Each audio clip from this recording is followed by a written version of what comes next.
సాక్షిగా యుగాలాగిపోని ఈ స్నేహం జంటగా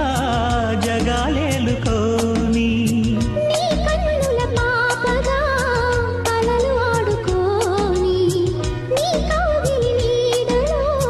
సదా సాగిపోని ప్రపంచాల అంచులు దాటి ప్రయాణించని దిగంతాల తారల కోట ప్రవేశించని గత జన్మనే బ్రతికిల్చని